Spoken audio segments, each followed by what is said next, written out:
បាទជំរាបសួរបងប្អូនថ្ងៃនេះគឺថាខ្ញុំបាទចង់ធ្វើវីដេអូមួយដើម្បី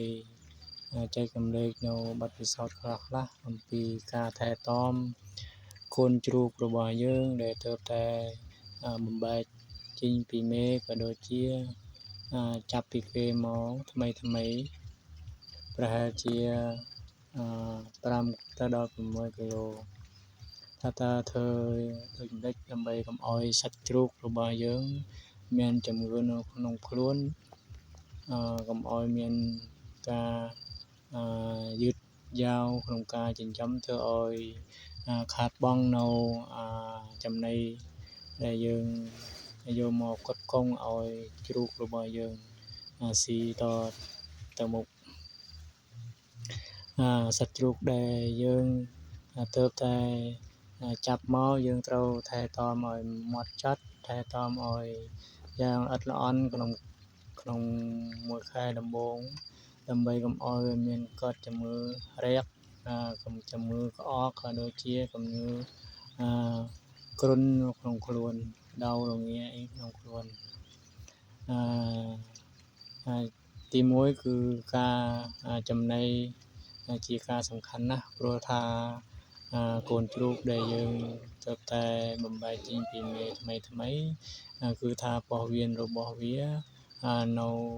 ខ្សោយណាស់បើយើងឲ្យជ្រូកស៊ីខុសនៅចំណីគឺវានាំឲ្យប៉ះពាល់ទៅដល់ក្រពះក៏ដូចជាពោះវៀនរបស់វាមិនទំពែម៉ត់អាហារចំណីនោះធ្វើឲ្យវារាក់ធ្វើឲ្យកូនជ្រូករបស់យើងវាមិនសូវឆាប់ធំហេតុនឹងហើយការឲ្យស៊ីការឲ្យផឹកហើយការដុតនៅកម្ដៅ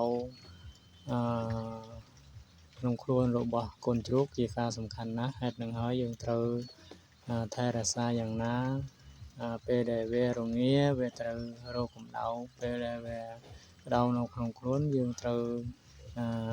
មានកន្លែងឲ្យវាជ្រកកុំឲ្យវាក្ដៅហេតុនឹងហើយយើងត្រូវខំស្វែងយល់ឲ្យបានច្បាស់លាស់គឺយើងទើបតែចាប់មកយើងត្រូវត្រៀមកន្លែងឲ្យវាដេកគឺរនាបឲ្យកល់ឡើងផុតពីដីដែលទ្រុងរបស់យើងប្រហែលជាមួយទឹកដល់ពីទឹកក៏បានខ្ពស់ក៏បានឲ្យមានដិតភ្លើងកម្ដៅឲ្យវាពេលដែលវារងាវាទៅជ្រកក្រោមកន្លែងកម្ដៅនោះធ្វើកុំឲ្យវាចាញ់រងានាំឲ្យជ្រូករបស់យើងវាមានជំងឺនៅក្នុងខ្លួនទី2ទៀតគឺកន្លែងផឹកទឹកកន្លែងផឹកទឹកនេះគឺជាសំខាន់ដែរទឹកទៅរកទឹកណាដែល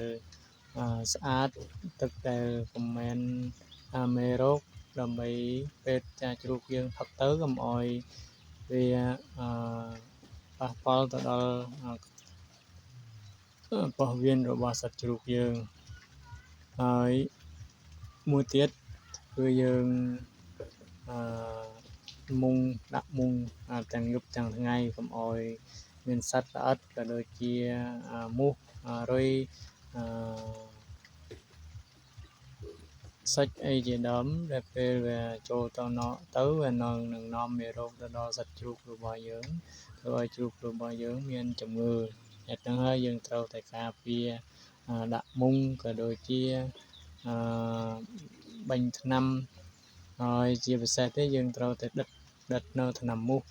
ធ្វើកន្លែងដិតថ្នាំមូសគឺយើងធ្វើធុងមានធុងអីដាក់ពីក្រោមកុំឲ្យពេលដែលយើងដិតទូកមូសនឹងទៅមានកំទេចអីកុំឲ្យធ្លាក់ចុះព្រោះថានៅក្នុងកំទេចទូកមូសនោះវាមានជាតិពុលពេលដែលធ្លាក់ចុះទៅក្នុងទ្រុងជ្រូករបស់យើងស៊ីទៅធ្វើនាំឲ្យជ្រូករបស់យើងនឹងរាក់ ហេតុនឹងហើយយើងត្រូវធ្វើយ៉ាងណាកុំបើដិតទូកមូសកុំឲ្យកំទេចទូកមូសនឹងធ្លាក់ចុះទៅក្នុងទ្រុងរបស់យើងនោះជាធុងហេតុនឹងហើយយើងត្រូវតែធ្វើយ៉ាងណាកុំឲ្យកំទេចធុងនោះកំទេចទូកមូសនោះធ្លាក់ចុះទៅក្នុងដីហើយនេះជារូបភាពនៃការថែទាំសត្វជ្រូកក្នុងក្រុមគ្រួសាររបស់ខ្ញុំបើបងប្អូនណាមានការថែទាំយ៉ាងណានោះគឺយើងអាចចែករំលែកគ្នាក្នុងការចិញ្ចឹមដើម្បីឲ្យការចិញ្ចឹមក្នុងក្រុមគ្រួសារយើងនីមួយៗឲ្យមានភាពរីកចម្រើនឲ្យមានភាព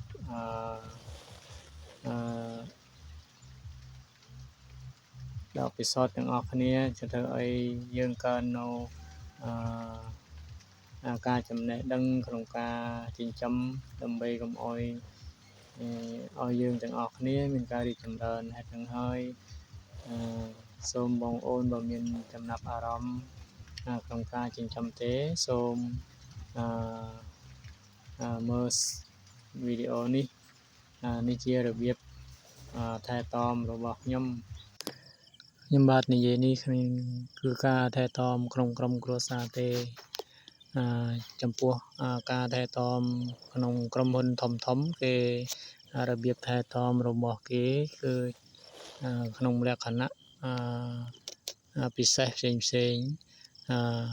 ហើយក្នុងការថែទាំក្នុងក្រុមគ្រួសារនេះបើបងប្អូនណាក្នុងបានចិញ្ចឹមមានរបៀបថែទាំផ្សេងគឺយើងអាចចែករំលែកគ្នាដើម្បីឲ្យការយល់ដឹងដើម្បីឲ្យការថែទាំកូនជ្រូកក្នុងក្រុមគ្រួសារយើងឲ្យមានភាពរីកចម្រើនទាំងអស់គ្នាព្រោះថាសម័យបច្ចុប្បន្ននេះការចិញ្ចឹមសត្វជ្រូកត្រូវការចំណេះដឹងត្រូវការយល់ដឹងក្នុងភាពរបស់សត្វនីមួយៗសូមអរគុណ